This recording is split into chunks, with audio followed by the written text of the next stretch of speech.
بسم الله الرحمن الرحیم. بخاری په روایت د حضرت زید بن ثابت رضی الله تعالی عنہ روایت کړي چې جنگ مسیلمة الکذاب نه پس حضرت ابوبکر صدیق رضی الله تعالی عنہ دته پیغام ورولېږي چې تراشه، یعنی حضرت زید رضی الله تعالی عنہ ته دی فرمایي چې زلاړم نو عمر رضی الله تعالی عنہ ولته دغه سره تشریف خو دی او چپ ناستو.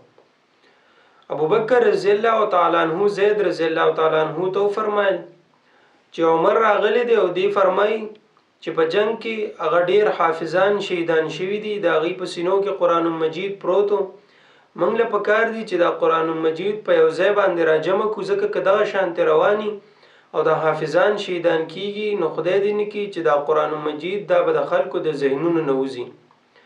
نو ما درته وی چې کوم کار رسول الله صلی الله علیه وسلم نه دی کړی نو هغه کار زه څرنګه کولی شم.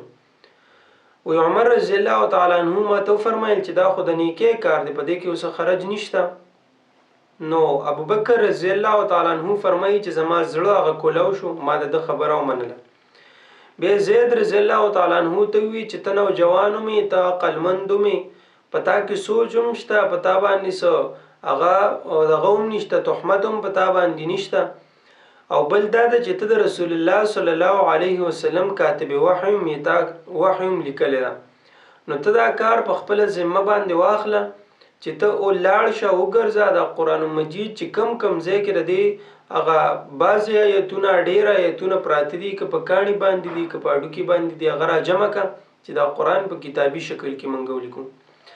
زید رضی الله تعالی عنہ فرمایي چې په دغه وخت کې چې په ما باندې روغ غر راخود او د هغې بوج به ما ته کم ښکاره شوی، خو چې دا کومه خبره دی ما ته وکړه نو دا په ما باندې ډېره درانه پرېوته.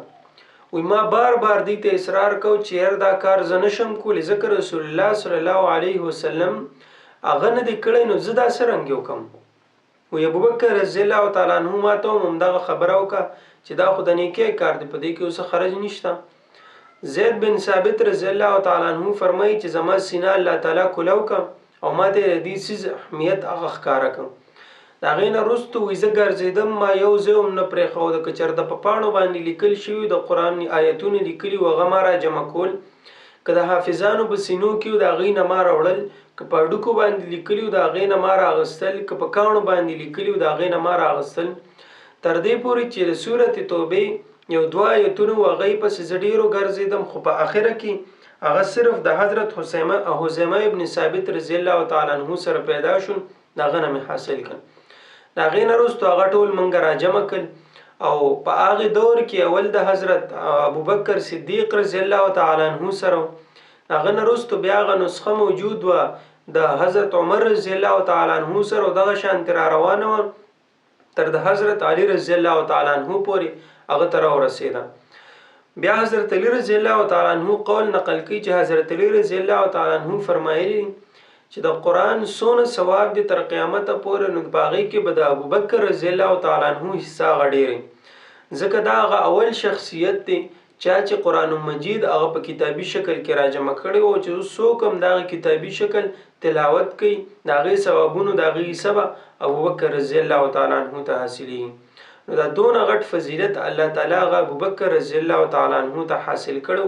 هغه ته ورنصیب کړو چې هغه د قرآن مجید په شانتې عظیم کتاب هغه په کتابي شکل کې راجمع کړ او هغه مسلمانانو ته پیش